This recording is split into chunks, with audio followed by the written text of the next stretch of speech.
ਵਿਆਹ ਤੋਂ ਬਾਅਦ ਮੇਰੀ ਪਤਨੀ ਹਰ ਹਫਤੇ ਆਪਣੇ ਭਰਾ ਦੇ ਘਰ ਜਾਂਦੀ ਸੀ। ਮੇਰੇ ਘਰਦੇ ਜਦੋਂ ਉਸ ਨੂੰ ਜਾਣ ਤੋਂ ਮਨਾ ਕਰਦੇ ਸੀ ਤਾਂ ਉਹ ਕਿਸੇ ਦੀ ਨਾ ਸੁਣਦੀ ਤੇ ਚਲੀ ਜਾਂਦੀ। ਮੈਨੂੰ ਵੀ ਆਪਣੀ ਪਤਨੀ ਤੇ ਸ਼ੱਕ ਹੋਣ ਲੱਗ ਪਿਆ। ਫਿਰ ਇੱਕ ਦਿਨ ਮੈਂ ਉਸ ਦਾ ਪਿੱਛਾ ਕੀਤਾ ਤੇ ਉਹਦੇ ਭਰਾ ਦੇ ਘਰ ਚਲਾ ਗਿਆ। ਜਦੋਂ ਮੈਂ ਅੰਦਰ ਜਾ ਕੇ ਉਹਦੇ ਭਰਾ ਦੇ ਕਮਰੇ ਵਿੱਚ ਗਿਆ ਤਾਂ ਮੇਰੇ ਹੋਸ਼ ਉੱਡ ਗਏ, ਕਿਉਂਕਿ ਮੇਰੀ ਪਤਨੀ ਕਮਰੇ ਵਿੱਚ ਮੇਰਾ ਵਿਆਹ ਰੀਨਾ ਨਾਲ ਹੋਇਆ ਸੀ। ਰੀਨਾ ਬਹੁਤ ਖੂਬਸੂਰਤ ਸੀ। ਉਹਦੇ ਮੰਮੀ ਡੈਡੀ ਨਹੀਂ ਸੀ, ਸਿਰਫ ਭਰਾ ਤੇ ਭਾਬੀ ਸੀ। ਰੀਨਾ ਬਹੁਤ ਵਧੀਆ ਕੁੜੀ ਸੀ। ਵਿਆਹ ਤੋਂ ਬਾਅਦ ਥੋੜੇ ਦਿਨਾਂ ਵਿੱਚ ਹੀ ਉਸਨੇ ਪੂਰੇ ਘਰ ਨੂੰ ਸੰਭਾਲ ਲਿਆ ਸੀ ਤੇ ਮੇਰੇ ਮੰਮੀ ਪਾਪਾ ਦੀ ਵੀ ਬਹੁਤ ਇੱਜ਼ਤ ਕਰਦੀ ਸੀ ਤੇ ਸਾਰਿਆਂ ਦਾ ਬਹੁਤ ਖਿਆਲ ਰੱਖਦੀ ਸੀ। ਪਰ ਉਸ ਦੀ ਇੱਕ ਹੀ ਅਜੀਬ ਆਦਤ ਸੀ ਕਿ ਉਹ ਹਰ ਹਫਤੇ ਆਪਣੇ ਭਰਾ ਦੇ ਘਰ ਜਾਂਦੀ ਸੀ। ਸ਼ੁਰੂ ਵਿੱਚ ਤਾਂ ਅਸੀਂ ਸੋਚਿਆ ਕਿ ਨਵਾਂ ਵਿਆਹ ਹੋਇਆ, ਇਸ ਲਈ ਇੱਥੇ ਦਿਲ ਨਹੀਂ ਲੱਗਦਾ ਹੋਣਾ। ਕੋਈ ਗੱਲ ਨਹੀਂ ਜੇ ਜਾਂਦੀ ਆ। ਪਰ ਵਿਆਹ ਤੋਂ 6 ਮਹੀਨੇ ਬਾਅਦ ਵੀ ਉਸ ਦਾ ਇਹੀ ਰੁਟੀਨ ਚੱਲਦਾ ਰਿਹਾ। ਘਰ ਵਿੱਚ ਕੋਈ ਮਹਿਮਾਨ ਆਇਆ ਹੋਵੇ ਜਾਂ ਉਹ ਬਿਮਾਰ ਹੋਵੇ ਤਾਂ ਵੀ ਉਸ ਨੇ ਹਰ ਹਫਤੇ ਜਾਣਾ ਹੀ ਹੁੰਦਾ।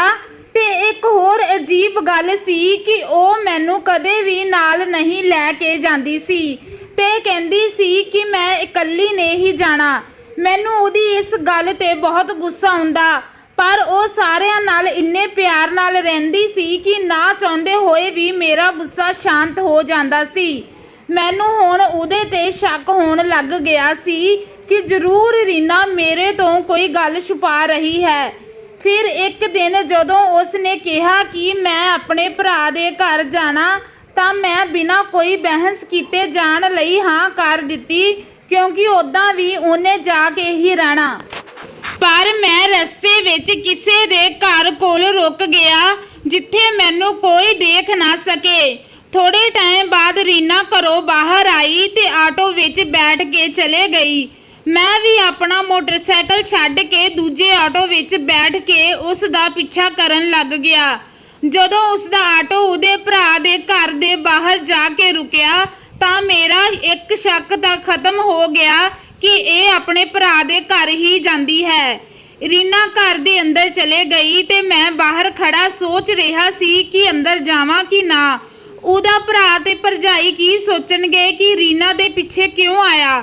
ਕਾਫੀ ਟਾਈਮ ਸੋਚਣ ਤੋਂ ਬਾਅਦ ਮੈਂ ਫੈਸਲਾ ਲਿਆ ਕਿ ਅੰਦਰ ਚਲਾ ਹੀ ਜਾਂਦਾ, ਜੋ ਹੋਊਗਾ ਦੇਖਿਆ ਜਾਊ। ਮੈਂ ਦਰਵਾਜ਼ਾ ਖੜਕਾਇਆ ਤਾਂ ਉਹਨਾਂ ਦੀ ਨੌਕਰਾਣੀ ਨੇ ਦਰਵਾਜ਼ਾ ਖੋਲ੍ਹਿਆ ਤੇ ਉਹ ਮੈਨੂੰ ਦੇਖ ਕੇ ਪਰੇਸ਼ਾਨ ਜਿਹੀ ਹੋ ਗਈ ਤੇ ਉਸਨੇ ਦੱਸਿਆ ਕਿ ਘਰ ਕੋਈ ਨਹੀਂ ਹੈ, ਭਰਾ ਭਾਬੀ ਕਿੱਥੇ ਗਏ ਹੋਏ ਨੇ ਤੇ ਮੈਨੂੰ ਉੱਥੋਂ ਹੀ ਵਾਪਸ ਭੇਜਣਾ ਚਾਹੁੰਦੀ ਸੀ। ਮੈਂ ਉਹਨੂੰ ਸਾਈਡ ਹੋਣ ਤੇ ਕਿਹਾ। ਉਹ ਨੌਕਰਾਣੀ ਸੀ, ਇਸ ਲਈ ਕੁਝ ਨਹੀਂ ਬੋਲੀ। ਮੈਂ ਜਦੋਂ ਕਮਰੇ ਅੰਦਰ ਗਿਆ ਤਾਂ ਇੱਕ ਕਮਰੇ ਵਿੱਚੋਂ ਕਿਸੇ ਦੇ ਗੱਲਾਂ ਕਰਨ ਦੀਆਂ ਆਵਾਜ਼ਾਂ ਆ ਰਹੀਆਂ ਸਨ। ਮੈਂ ਜਦੋਂ ਦਰਵਾਜ਼ਾ ਖੋਲ੍ਹ ਕੇ ਅੰਦਰ ਦੇਖਿਆ ਤਾਂ ਮੇਰੇ ਹੋਸ਼ ਉੱਡ ਗਏ। ਮੈਨੂੰ ਆਪਣੀ ਅੱਖਾਂ 'ਤੇ ਯਕੀਨ ਨਹੀਂ ਆ ਰਿਹਾ ਸੀ ਕਿ ਮੇਰੀ ਪਤਨੀ ਇੰਨਾ ਜ਼ਿਆਦਾ ਗਿਰ ਸਕਦੀ ਹੈ ਤੇ ਮੈਂ ਇਹ ਸਭ ਦੇਖ ਕੇ ਉੱਥੋਂ ਹੀ ਵਾਪਸ ਆ ਗਿਆ। ਮੈਂ ਨੌਕਰਾਣੀ ਨੂੰ ਗੁੱਸੇ ਨਾਲ ਕਿਹਾ ਕਿ ਕਿਸੇ ਨੂੰ ਵੀ ਮੇਰੇ ਇੱਥੇ ਆਉਣ ਬਾਰੇ ਪਤਾ ਨਹੀਂ ਲੱਗਣਾ ਚਾਹੀਦਾ। ਨੌਕਰਾਣੀ ਬੋਲੀ, ਠੀਕ ਹੈ ਸਾਹਿਬ। ਮੈਂ ਘਰ ਵਾਪਸ ਆ ਗਿਆ ਤੇ ਸੋਚਣ ਲੱਗ ਗਿਆ ਕਿ ਰੀਨਾ ਮੇਰੇ ਨਾਲ ਐਦਾਂ ਕਿਵੇਂ ਕਰ ਸਕਦੀ ਹੈ, ਮੈਨੂੰ ਧੋਖਾ ਕਿਉਂ ਦੇ ਰਹੀ। ਸ਼ਾਮ ਤੱਕ ਰੀਨਾ ਵੀ ਘਰ ਆ ਗਈ। ਉਹ ਬਿਲਕੁਲ ਨਾਰਮਲ ਲੱਗ ਰਹੀ ਸੀ ਤੇ ਮੈਂ ਵੀ ਉਸ ਨਾਲ ਇਸ ਬਾਰੇ ਕੋਈ ਗੱਲ ਨਹੀਂ ਕੀਤੀ ਤੇ ਮੇਰਾ ਉਹਦੇ ਨਾਲ ਗੱਲ ਕਰਨ ਨੂੰ ਵੀ ਬਿਲਕੁਲ ਵੀ ਦਿਲ ਨਹੀਂ ਕਰ ਰਿਹਾ ਸੀ ਤੇ ਮੈਂ ਚੁੱਪ ਕਰਕੇ ਸੋ ਗਿਆ। ਮੈਨੂੰ ਲੱਗ ਰਿਹਾ ਸੀ ਕਿ ਸ਼ਾਇਦ ਉਹਦਾ ਮੇਰੇ ਨਾਲ ਜ਼ਬਰਦਸਤੀ ਵਿਆਹ ਕਰਵਾਇਆ ਗਿਆ ਹੈ ਤੇ ਮੈਨੂੰ ਉਹਨੂੰ ਛੱਡ ਦੇਣਾ ਚਾਹੀਦਾ ਹੈ। ਪਰ ਫਿਰ ਮੈਂ ਸੋਚਿਆ ਕਿ ਪਹਿਲਾਂ ਸੱਚ ਦਾ ਤਾਂ ਪਤਾ ਕਰਨਾ ਚਾਹੀਦਾ ਹੈ, ਉਹ ਇਦਾਂ ਕਿਉਂ ਕਰ ਰਹੀ। ਇਸ ਤਰ੍ਹਾਂ ਹੀ 10 ਦਿਨ ਲੰਘ ਗਏ ਤੇ ਰੀਨਾ ਪ੍ਰੈਗਨੈਂਟ ਹੋ ਗਈ। ਪਰ ਮੈਨੂੰ ਤਾਂ ਸ਼ੱਕ ਹੋ ਰਿਹਾ ਸੀ ਕਿ ਇਹ ਬੱਚਾ ਮੇਰਾ ਨਹੀਂ ਹੈ। ਮੈਂ ਸੋਚਿਆ ਕਿ ਇਸ ਸੱਚਾਈ ਦਾ ਤਾਂ ਪਤਾ ਬੱਚਾ ਹੋਣ ਤੋਂ ਬਾਅਦ ਹੀ ਪਤਾ ਲੱਗੇਗਾ, DNA ਟੈਸਟ ਕਰਵਾ ਕੇ। ਮੈਂ ਰੀਨਾ ਨੂੰ ਕਿਸੇ ਗੱਲ ਦਾ ਕੋਈ ਸ਼ੱਕ ਨਹੀਂ ਹੋਣ ਦਿੱਤਾ ਤੇ ਨਾਰਮਲ ਤਰੀਕੇ ਨਾਲ ਉਹਦਾ ਧਿਆਨ ਰੱਖਣ ਲੱਗ ਗਿਆ। ਇਸ ਹਾਲਤ ਵਿੱਚ ਵੀ ਉਹ ਹਰ ਹਫਤੇ ਆਪਣੇ ਭਰਾ ਦੇ ਘਰ ਜਾਂਦੀ ਸੀ ਤੇ ਜਦੋਂ ਡਿਲੀਵਰੀ ਨੂੰ 1 ਮਹੀਨਾ ਰਹਿ ਗਿਆ ਤਾਂ ਡਾਕਟਰ ਨੇ ਬੈੱਡ ਰੈਸਟ ਕਰਨ ਨੂੰ ਕਿਹਾ ਸੀ ਤਾਂ ਰੀਨਾ ਜਿੱਦ ਕਰਨ ਲੱਗ ਪਈ ਕਿ ਆਪਣੇ ਭਰਾ ਦੇ ਘਰ ਹੀ ਬੱਚਾ ਪੈਦਾ ਕਰੇਗੀ। ਪਰ ਮੇਰੇ ਮੰਮੀ ਨਹੀਂ ਮੰਨੇ। ਉਹ ਬੋਲੇ ਕਿ ਸਾਡੇ ਪਹਿਲਾ ਬੱਚਾ ਸਹੁਰੇ ਘਰ ਹੀ ਹੁੰਦਾ। ਬਹੁਤ ਲੜਾਈ ਵੀ ਹੋਈ ਤੇ ਫਿਰ ਰੀਨਾ ਮੰਨ ਗਈ। ਇਸ ਦੌਰਾਨ ਰੀਨਾ ਬਹੁਤ ਪਰੇਸ਼ਾਨ ਰਹਿੰਦੀ ਸੀ, ਜਿਵੇਂ ਉਸ ਦਾ ਕੁਝ ਗਵਾਚ ਗਿਆ ਹੁੰਦਾ।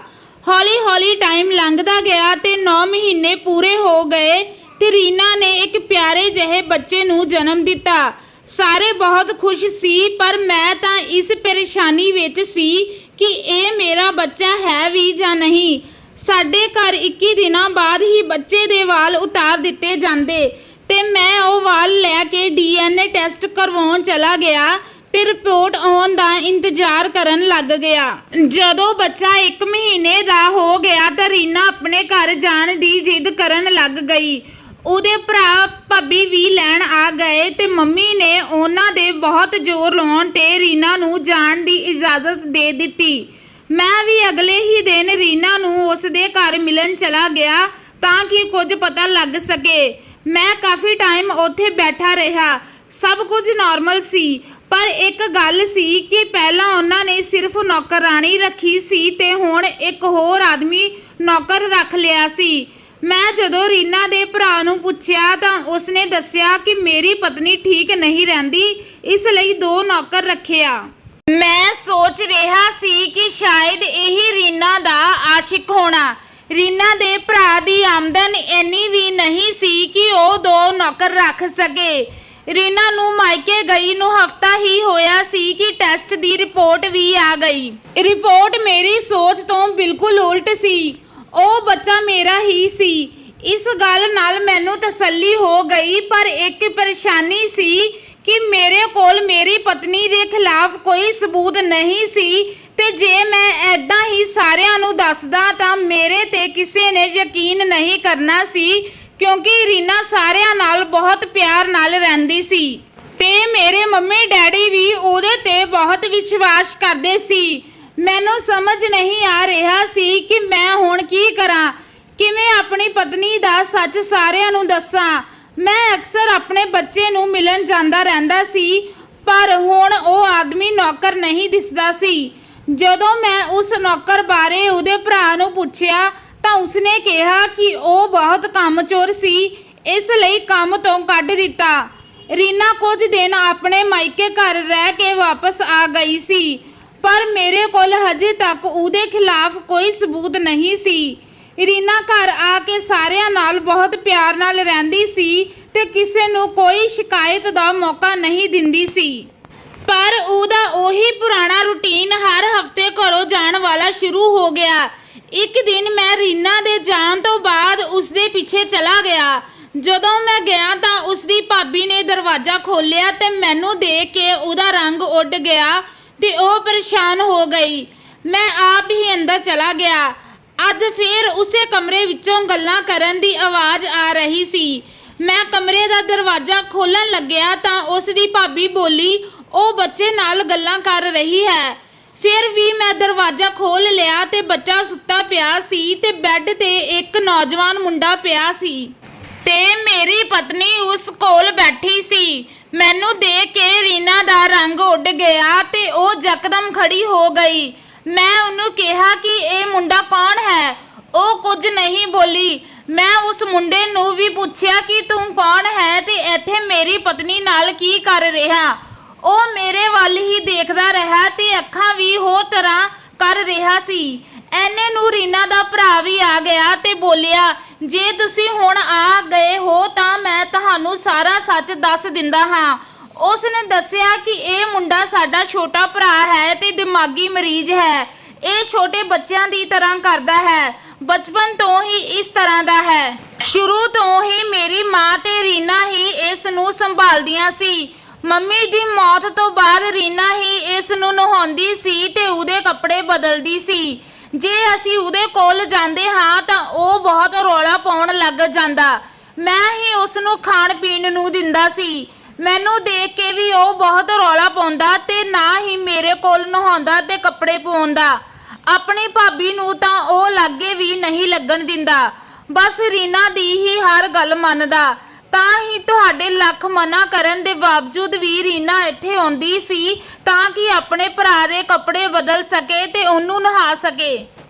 ਜਦੋਂ ਰੀਨਾ ਪ੍ਰੈਗਨੈਂਟ ਸੀ ਤੇ ਇੱਥੇ ਨਹੀਂ ਆ ਸਕਦੀ ਸੀ ਤਾਂ ਅਸੀਂ ਇਹਦੀ ਦੇਖਭਾਲ ਲਈ ਇੱਕ ਨੌਕਰ ਰੱਖ ਲਿਆ ਸੀ, ਪਰ ਉਸ ਨੌਕਰ ਤੋਂ ਵੀ ਇਹ ਸੰਭਾਲਿਆ ਨਹੀਂ ਜਾਂਦਾ ਸੀ। ਉਹਨਾਂ ਦੀਆਂ ਗੱਲਾਂ ਸੁਣ ਕੇ ਮੈਂ ਸ਼ਰਮਿੰਦਾ ਹੋ ਗਿਆ ਤੇ ਮੈਂ ਕਿਹਾ, ਤੁਸੀਂ ਇਹ ਸਭ ਮੈਨੂੰ ਪਹਿਲਾਂ ਕਿਉਂ ਨਹੀਂ ਦੱਸਿਆ? ਜੇ ਮੈਨੂੰ ਪਤਾ ਹੁੰਦਾ ਤਾਂ ਮੈਂ ਰੀਨਾ ਨੂੰ ਕਦੇ ਵੀ ਇੱਥੇ ਆਉਣ ਲਈ ਮਨਾ ਨਹੀਂ ਕਰਦਾ।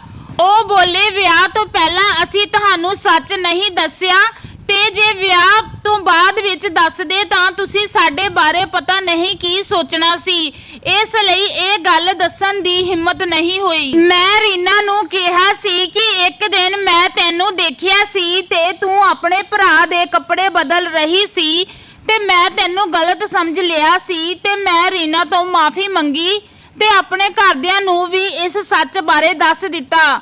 ਹੁਣ ਮੈਂ ਹਰ ਵਾਰੀ ਰੀਨਾ ਨੂੰ ਉਹਦੇ ਘਰ ਲੈ ਜਾਂਦਾ ਸੀ ਤੇ ਉਹਦੇ ਭਰਾ ਨੂੰ ਸੰਭਾਲਣ ਵਿੱਚ ਉਹਦੀ ਮਦਦ ਵੀ ਕਰਦਾ ਸੀ ਤੇ ਕਈ ਵਾਰ ਹਫ਼ਤੇ ਵਿੱਚ 2 ਵਾਰ ਵੀ ਚਲੇ ਜਾਂਦੇ। ਸੋ ਦੋਸਤੋ, ਸਾਨੂੰ ਕਦੇ ਵੀ ਕੋਈ ਗੱਲ ਛੁਪਾ ਕੇ ਨਹੀਂ ਰੱਖਣੀ ਚਾਹੀਦੀ, ਨਹੀਂ ਤਾਂ ਕਈ ਵਾਰ ਅਨਮੋਲ ਰਿਸ਼ਤੇ ਵੀ ਗੱਲਾਂ ਛੁਪਾਉਣ ਨਾਲ ਟੁੱਟ ਜਾਂਦੇ ਹਨ। ਕਹਾਣੀ ਕਿਵੇਂ ਦੀ ਲੱਗੀ ਦੱਸਣਾ ਜ਼ਰੂਰ ਤੇ ਇਸੇ ਤਰ੍ਹਾਂ ਦੀਆਂ ਹੋਰ ਵੀਡੀਓਜ਼ ਦੇਖਣ ਲਈ ਸਾਡੇ ਚੈਨਲ ਨੂੰ ਜ਼ਰੂਰ ਸਬਸਕ੍ਰਾਈਬ ਕਰਨਾ। ਹੁਣ ਮਿਲਦੀ ਹਾਂ ਇੱਕ ਨਵੀਂ ਵੀਡੀਓ ਦੇ ਨਾਲ, ਤਦ ਤੱਕ ਲਈ ਧੰਨਵਾਦ।